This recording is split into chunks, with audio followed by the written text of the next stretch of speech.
إن الحمد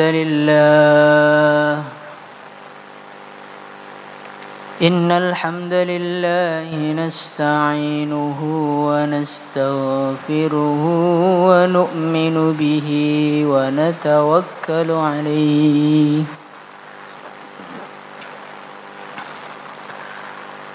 ونعوذ به من شرور أنفسنا ومن سيئات أعمالنا من يهده الله فلا مضل له ومن يضلل فلا هادي له أشهد أن لا إله إلا الله وحده لا شريك له وأشهد أن سيدنا ومولانا وحبيبنا محمدا عبده ورسوله اللهم صل وسلم على سيدنا محمد وعلى آله وصحبه أجمعين أما بعد قال تعالى في كتابه الكريم قل بفضل الله وبرحمته فبذلك فليفرحوا هو خير مما يجمعون. Hadirin yang dimuliakan Allah Subhanahu wa taala. Kita datang ke dunia ini bukan atas kemauan kita. Kita datang ke dunia ini bukan atas kemauan orang tua kita. Banyak orang tua yang menginginkan kehadiran seorang anak dalam kehidupannya. Tetapi Allah Subhanahu wa taala belum memberikan kepadanya. Banyak orang tua yang belum pengen punya anak. Tahu-tahu Allah Subhanahu wa taala memberikan anak kepada dia. Mungkin kita ini termasuk orang tidak dikehendaki lahir di dunia. Hadirin yang muliakan Allah Subhanahu wa taala. Kita datang ke dunia ini bukan kehendak orang tua kita. Bukan kehendak masyarakat kita. Bukan kehendak pemerintah kita. Tetapi kita ke dunia ini atas kehendak Allah. Hadirin yang dimuliakan Allah Subhanahu wa taala. Allah Subhanahu wa taala menciptakan kita. Dan Allah Subhanahu wa taala memberi rizki kepada kita. Khalaqakum thumma razaqakum. Dialah Allah yang menciptakan kita dan dialah Allah yang memberi rizki kepada kita. Hadirin yang dimuliakan Allah Subhanahu wa taala. Manusia-manusia yang ada di dunia ini diberi rizki oleh Allah sesuai dengan apa yang dikehendaki oleh Allah. Sebagian manusia ada yang dijadikan kaya, sebagian manusia ada yang dijadikan miskin, sebagian manusia ada yang dijadikan tampan, sebagian manusia ada yang dijadikan jelek. Sebagian manusia ada yang dijadikan memiliki istri. Sebagian manusia ada yang dijadikan menjadi jomblo abadi. Lah memang dibikin seperti itu oleh Allah. Ada orang-orang yang dikehendaki Allah memiliki keturunan.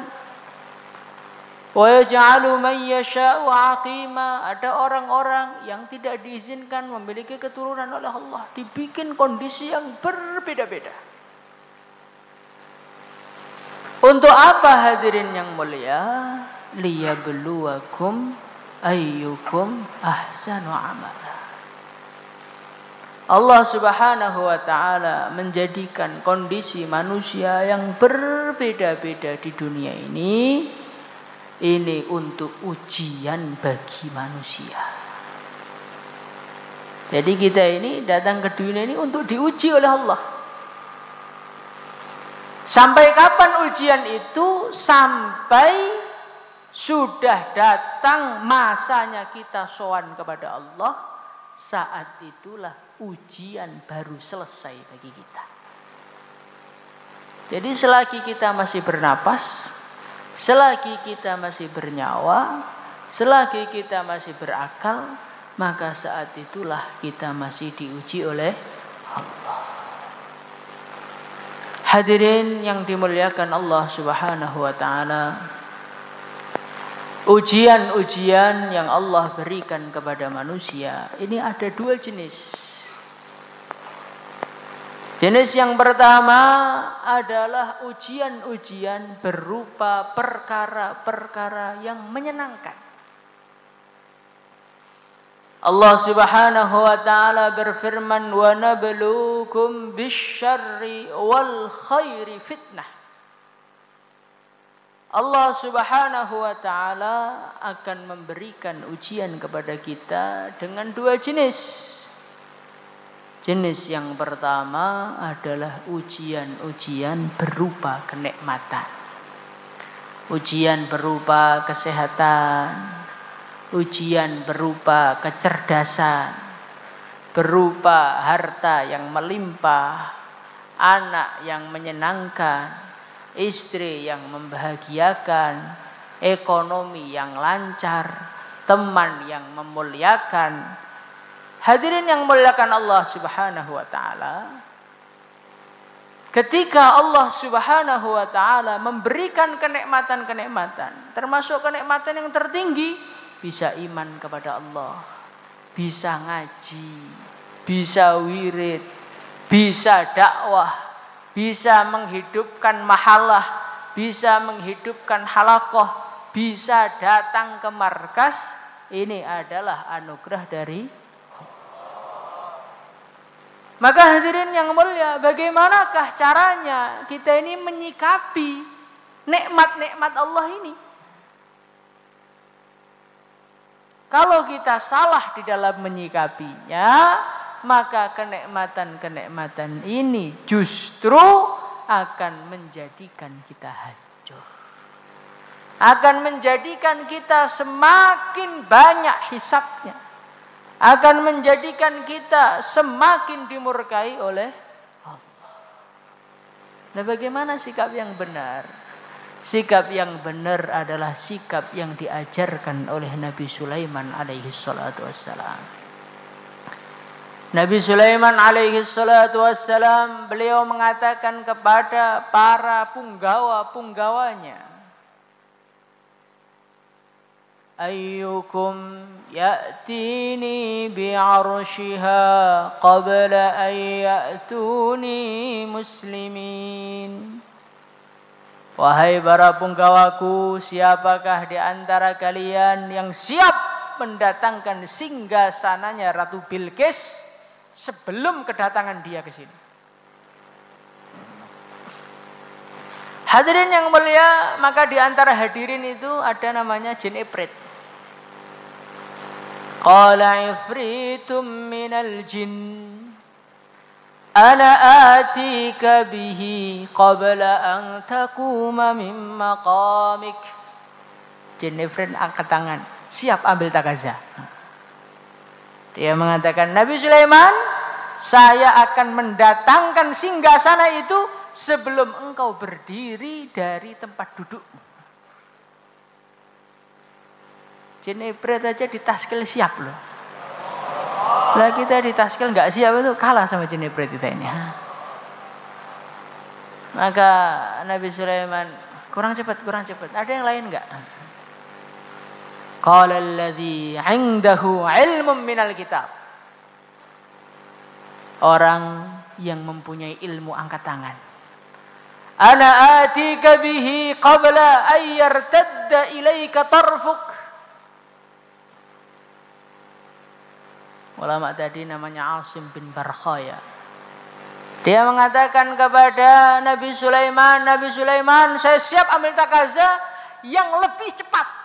Saya bisa mendatangkan sekelip mata langsung sampai. Maka seharusnya ulama itu kalau ditaskil harus lebih cepat. Insyaallah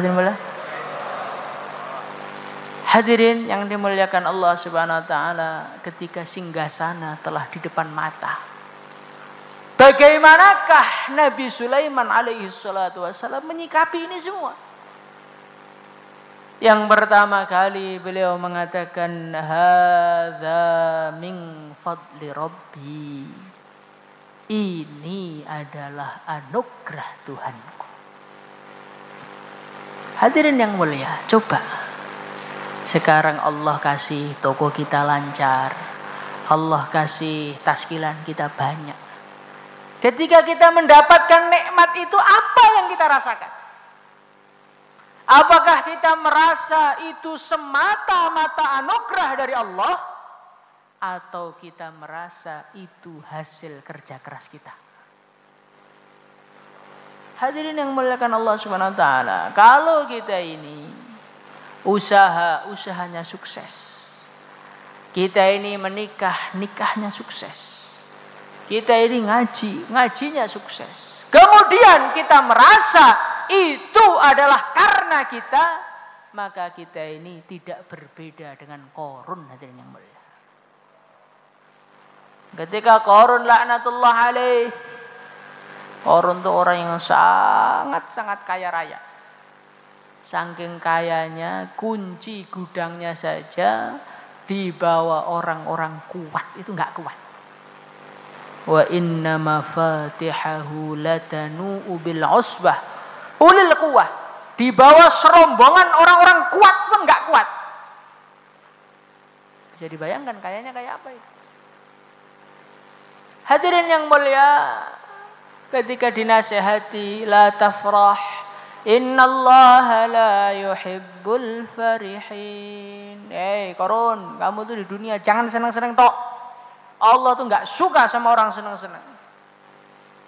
Wabtaghi fima ataqallahu ad-daral akhirah wa la tansa nasibaka minad dunya wa ahsin kama ahsanallahu ilaik. Dikasih tahu kamu tuh sudah dikasih duit sama Allah. Ya duit itu untuk cari akhirat gitu loh. Kamu sudah dibaiki oleh Allah, ya baiklah kepada Allah. Dinasihati ngamuk Qarun itu. Qala innama utituhu ala ilmin indi. Kamu nyuruh saya sedekah, kamu nyuruh saya zakat, nyuruh saya berbuat baik sama orang. Innama utituhu ala ilmin indi. Ini saya dapatkan gara-gara ilmu yang saya miliki. Nah, kadang-kadang kita ini nggak kerasa ini jadi Qarun. Masya Allah Pak, mahalahnya kok bagus Pak. Ini kurun 40 harinya kok berhasil. Siapa dulu amirnya? Qarun versi Islam ini. Ini hati-hati hadirin yang mulia. Jangan pernah kita ini merasa apa yang kita miliki itu hasil kerja keras kita. Hadza min fadli rabbi. Ini semua adalah anugerah dari Allah. La ilaha illallah. Hadirin yang muliakan Allah Subhanahu wa taala. Apa hasilnya seorang manusia ketika diberi nikmat oleh Allah, ketika diberi anugerah oleh Allah, ketika diberi kelebihan oleh Allah, dia merasa ini kerja keras saya. Dia merasa ini karena ilmu saya. Dia merasa ini karena prestasi saya. Hasilnya apa? Fa khasafna bihi wa bidarihil ardh. Allah tenggelamkan korun ke bumi. Yang ditenggelamkan oleh Allah bukan korunnya. Fa khasafna bihi wa bidarihil ard. Tanahnya, emasnya, hartanya, kereta kudanya, pedangnya, semuanya Allah tenggelamkan ke bumi. Allah ingin menampakkan kepada kita semua bahwasannya korun Allah tidak butuh, duitnya pun Allah juga tidak butuh. Hadirin mulia. Maka hadirin yang mulia, jangan pernah kita ini merasa ini itu, semua ini adalah anugerah dari Allah. Hadza min fadli Rabbi. Ini adalah sikap yang pertama. Rasakan ini anugerah Allah. Kita bisa melek, kita bisa duduk, kita bisa berdiri, kita bisa taskil 4 bulan, kita bisa mendapatkan taskilan, kita bisa membuka daerah-daerah yang sulit, kita bisa menjadi asbab hidayah umat. Ini semua bukan karena kita, tetapi ini semua karena Allah. Kemudian yang kedua, liyabluwani aashkuru am makfur. Sikap yang kedua yang diajarkan oleh Nabiullah Sulaiman alaihi salatu wassalam, pandanglah anugerah Allah, pandanglah kenikmatan-kenikmatan Allah sebagai ujian dari Allah. Semua ini diberikan oleh Allah sebagai ujian. Kita diberi mobil oleh Allah sebagai ujian. Mobilnya untuk ke markas apa enggak? Mobilnya untuk takazah dakwah apa enggak? Ada jamaah mau pindah, dicarikan sewaan, enggak dinaikin mobil sendiri. Oh, berarti ini termasuk hamba yang tidak bersyukur pada Allah. Hadirin muliakan Allah Subhanahu wa taala. Allah Subhanahu wa taala kasih istri kepada kita. Istri kita gunakan untuk apa? Pernah diajak keluar masturah apa tidak? Pernah diajak taklim apa tidak? Pernah diajak tahajud apa tidak? Nah, kalau kita diberi istri kok nggur dinggo tok.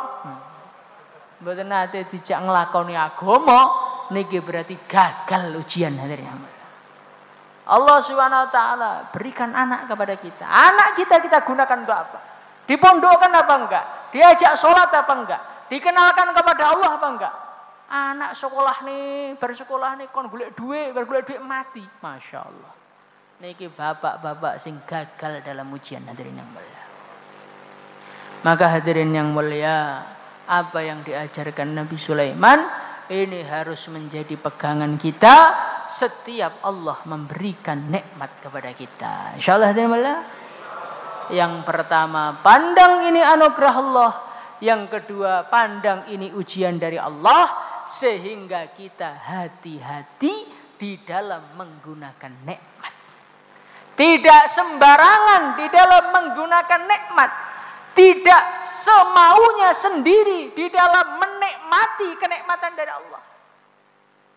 Hadirin yang muliakan Allah Subhanahu wa taala, ini adalah ujian manusia yang pertama, adalah ujian-ujian yang menyenangkan.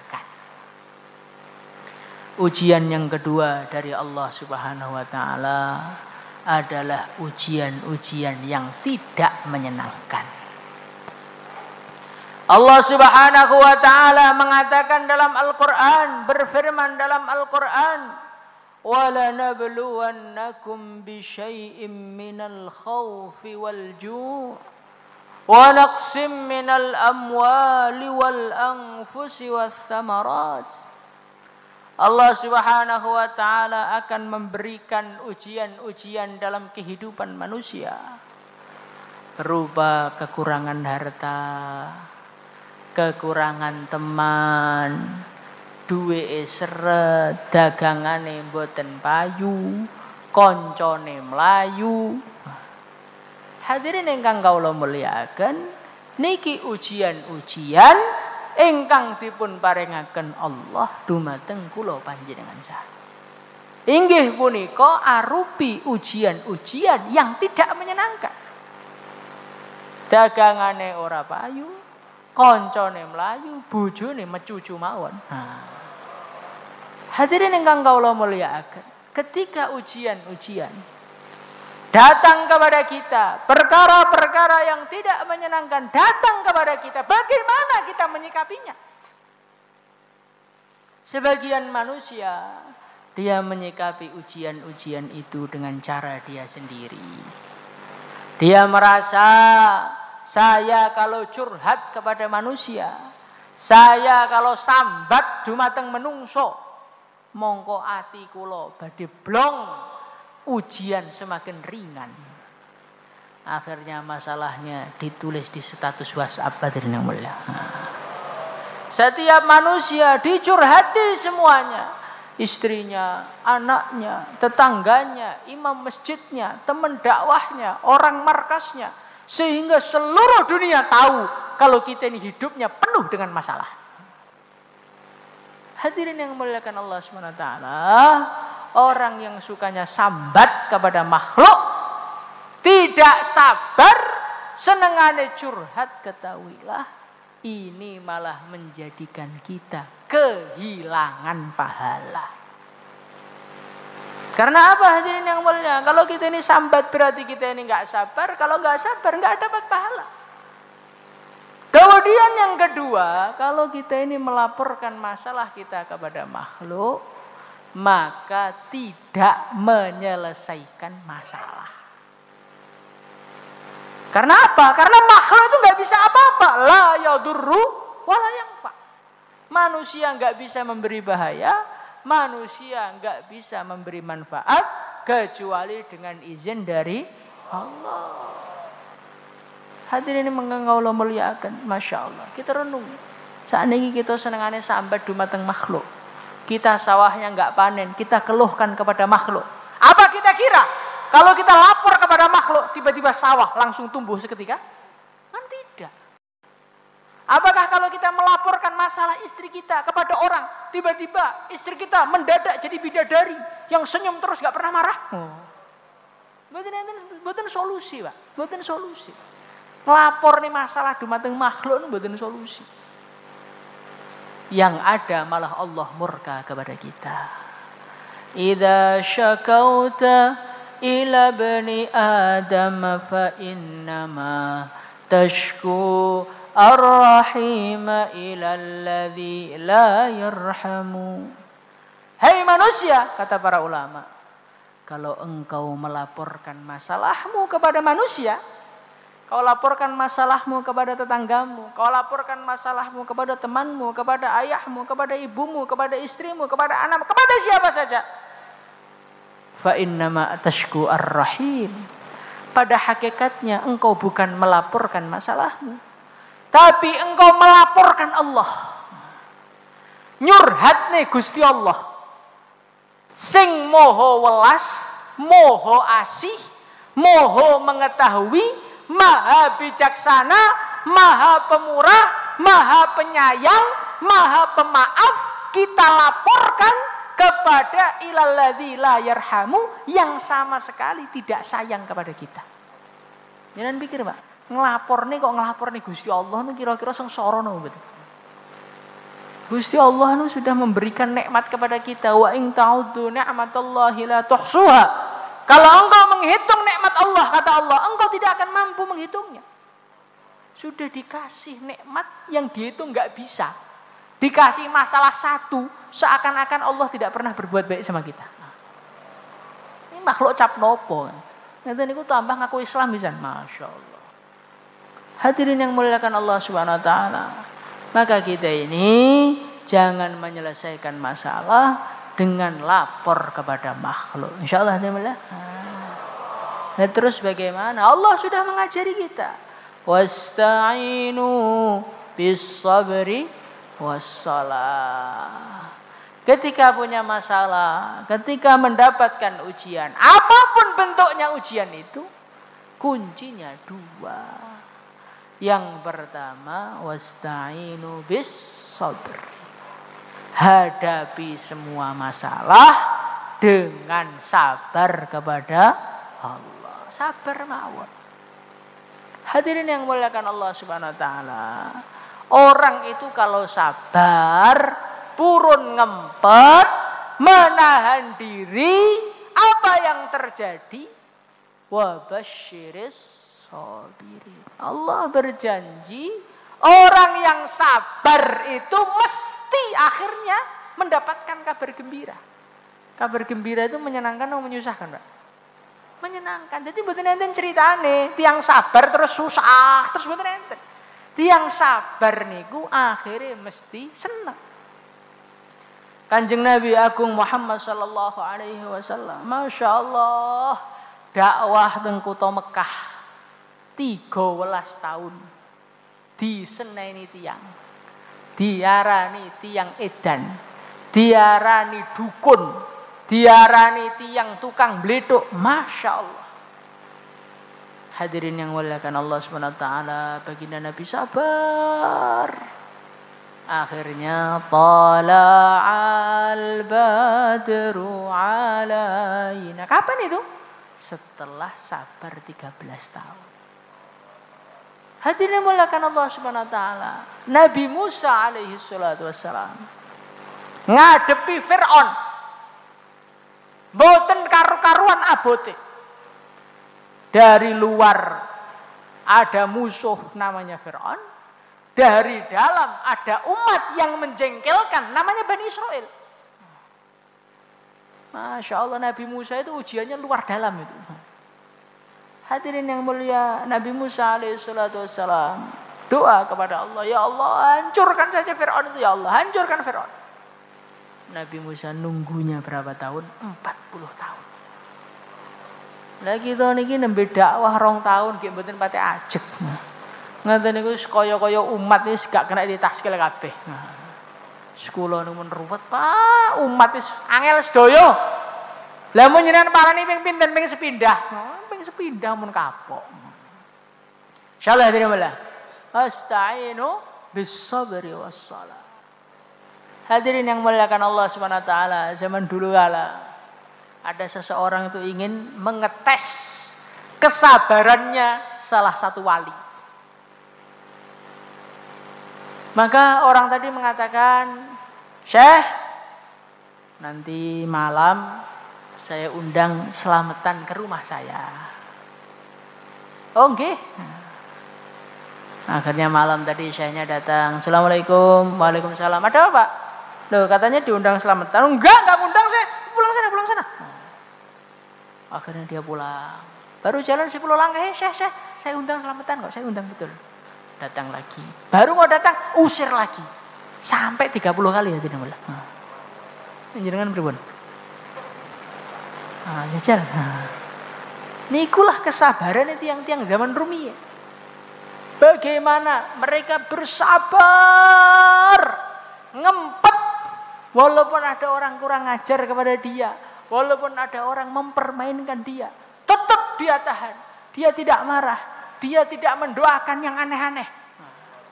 Kadang-kadang kata kupluan, sorbanan, dimarahi orang sekali, huruf di masjid diusir sekali, langsung doakannya seakan-akan yang ngusir itu lebih parah daripada kaum Ad dan kaum Tsamud. Anda coba kita renungi kesabaran kita itu di mana hatinya. Maka wasta'inu bis-sabri was-shalah, kalau ada masalah disabar-sabarkan. Insyaallah hadirin. Para sahabat radhiyallahu anhum, mereka datang kepada Rasulullah ketika di Mekah. Ya Rasulullah, kita ini Masya Allah seloro kabeh Kanjeng Nabi mun sakit sedaya niki. Ngerasane tiyang kures ganggu ini mboten rampung-rampung. Dan itu gangguannya itu gangguan zahir batin. Maka Nabi mengatakan, wahai para sahabatku, ini padahal mun tiyang mboten karu-karuan iki. Dulu ada umat yang demi untuk mempertahankan agamanya, mereka rela digergaji badannya. Hadirin yang muliakan Allah Subhanahu wa taala, walakinnakum tasta'jilun. Sahabat yang sudah sabarnya kayak gitu loh. Nabi itu cuma mengatakan walakinnakum tasta'jilun. Sahabat, kamu itu terburu-buru. Gong wayahe sabar dhisik. Gong wayahe padahal itu mboten karu-karuan. Lah kita niku jane tesih biasa, rumangsane tok niku. Kula nu sakne menderita, Pak, Masya Allah, ngerasane lurah kula megel nih, camat kula, bupati wis dolim kabeh. Sepodo kalih tunggale Firaun lho.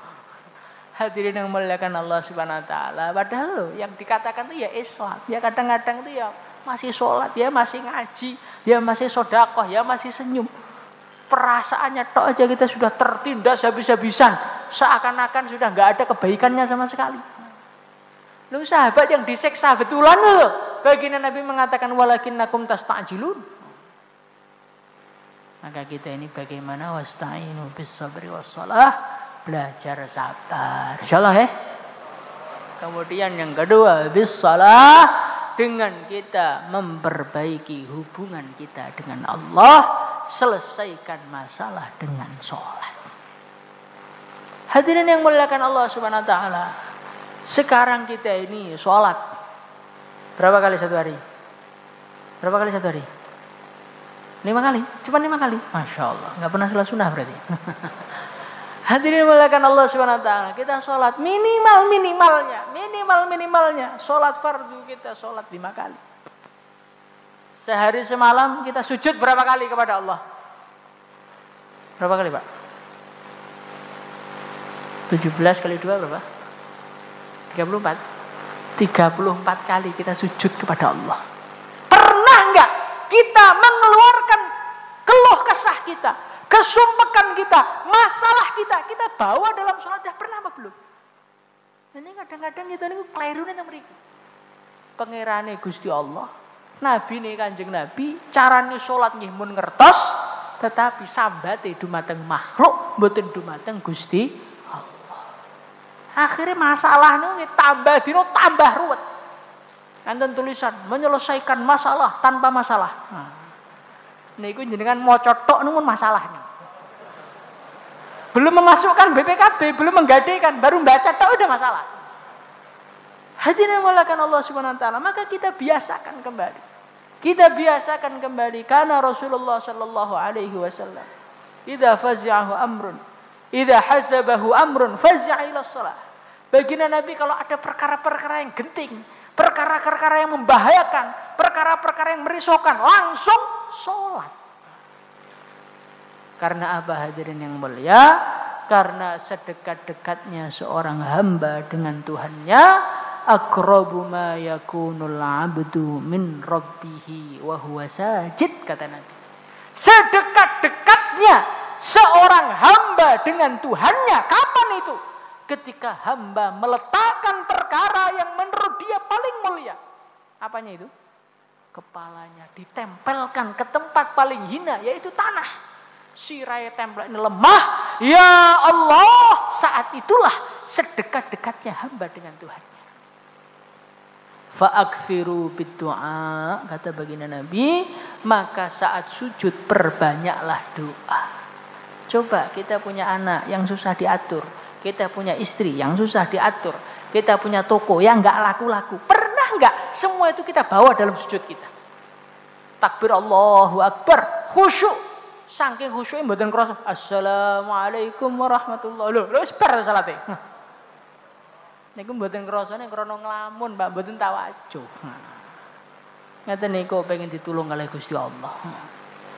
Maka hadirin yang mulia, wasta'inu bis sabri wassalah, kita sabar-sabaraken awak kita dan kita selesaikan masalah dengan salat kita. Insyaallah hadirin mulia.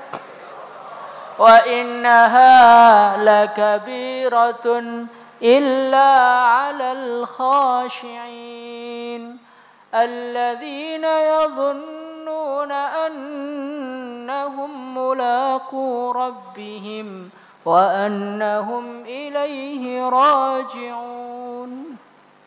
Tapi sabar, sholat, melaporkan masalah dalam sholat niku gampang newangil. Gampang newangil. Kabiratun, Allah mengatakan itu berat itu. Sabar itu berat, sholat itu berat, kecuali bagi orang-orang yang khusyuk. Orang yang khusyuk itu siapa? Orang yang khusyuk itu adalah alladzina yadhunnuna annahum mulaqu rabbihim wa annahum ilaihi raji'un. Orang yang khusyuk itu adalah orang yang imannya lurus, orang yang yakin dia akan jumpa dengan Allah.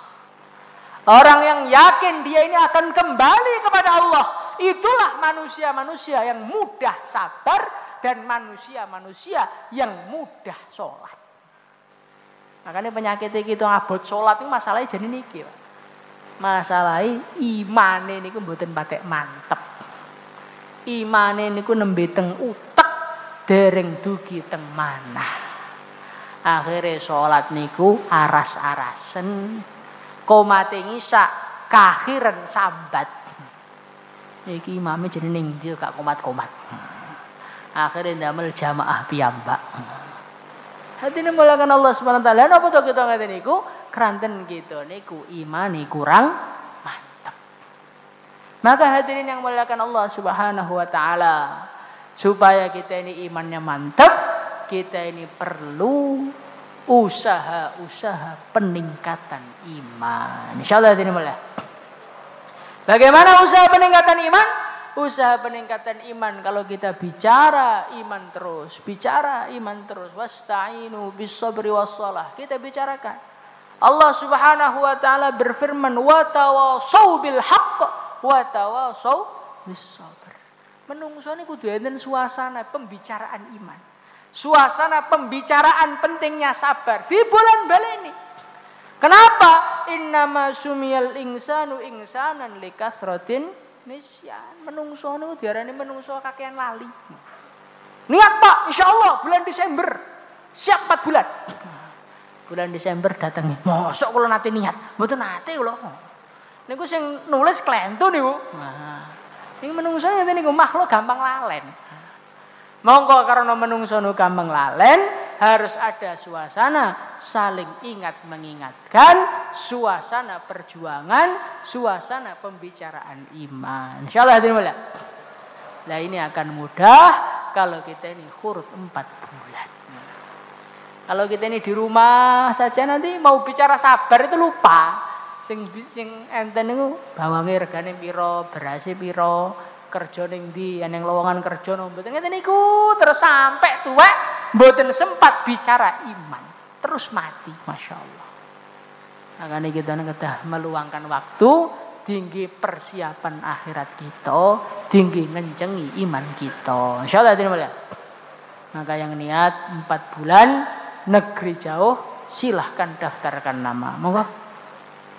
Mari Pak, insyaallah yang niat 4 bulan negeri jauh. Monggo. Mari silakan, khususnya yang pernah belajar 4 bulan IPB, niat untuk berangkat 4 bulan negeri jauh. Silakan. Sekarang niatnya, setiap malam Jumat disegarkan niatnya, dikuatkan niatnya. Monggo. Nah. Niat rin mon, Pak, niat rin mon. Masyaallah. Niku niat niku nggih termasuk anugerah saking Gusti Allah. Orang kalau tidak diberi anugerah oleh Allah untuk niat tok no. Niat lho mboten bayar. Nggih mboten kesel. Nggih mboten ragat. Niat tok nggih mboten budal. Nah, mari Pak. Monggo. Mari Pak. Termasuk IPB, 4 bulan negeri jauh, 4 bulan IPB, silakan berdiri. 4 bulan negeri jauh, 4 bulan IPB, Masya Allah. Sing niat, monggo. Mengkene jenengan niat saestu-estu insyaallah Gusti Allah paringi dalan kangge mriku. Tapi nek kita niku dereng-dereng niat, nah dibuka mboten niat nggih. Mboten enten sing mriku, makane ditutup oleh Gusti Allah niku. Monggo, Mbah. Masya Allah. Mari Pak, Bapak IPB. Mari, langsung. Mari. Niki sing sepuh mawon wantun jumeneng lho. Nah. Sing nom niku pripun niku? Mari Pak. Monggo. Mari, amalannya niat, menguatkan niat, menjaga niat, persiapan mewujudkan niat. Berangkatnya dimusyawarahkan. Mari Pak. Saniki sekian bulan dalam negeri. Mari Pak, 4 bulan dalam negeri. Khususnya nanti menemani jamaah santri. Monggo.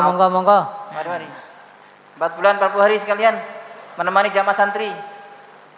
Tanggal pinten? Awal September. Awal September niki. Monggo. Mun enten kancane nek alasane mboten gadah kanca dikancani santri pun kurang napa jenengan. Masyaallah. Mari Pak, banyak santri nanti akan berangkat, perlu ditemani orang-orang kampung. Monggo. Mari. Mari Pak. 4 bulan, 40 hari. Mari Pak.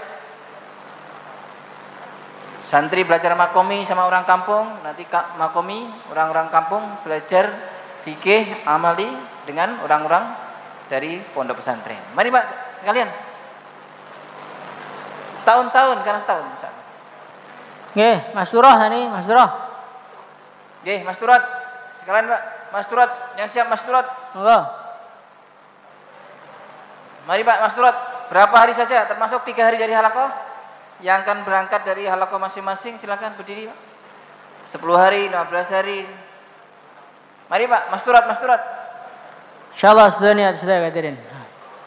Saniki mudzakarah tiga-tiga sekawan-sekawan janjian kapan kita niki badhe belajar merjuangne agama. Hadirin ingkang kula muliakan, Maulana In'am rahimahullahu taala beliau mengatakan, kalau kita ini punya harta, belanjakan di jalan Allah. Kalau tidak, maka harta itu akan habis juga, tapi bukan di jalan Allah. Kalau punya umur, gunakan di jalan Allah. Kalau tidak, kita nanti akan habis juga umurnya, tapi tidak di jalan Allah. Makanya kita ini kan mboten mikir agama, nggih tetep mati mawon, Mbak. Mboten enten tiyang niku mboten purun khurut, mboten purun salat terus dadi tuwa umure, mboten. Nggih jenengan tetep mati mawon. Nggih tetep pecah mawon, nggih tetep akhir teng akhirat tapi sengsara. Monggo kita niki mumpung tesih diparingi umur, paring kesehatan, masyaallah. Napa malih sakniki usumi tiyang mati lho, Pak. Terus nek mati jenengan pripun? Terus dereng khurut kan bahaya. Makanya kita ndang cepet-cepet daftar yang dipun pikir tinggi persiapan akhirat kita. Insyaallah ya. Assalamualaikum.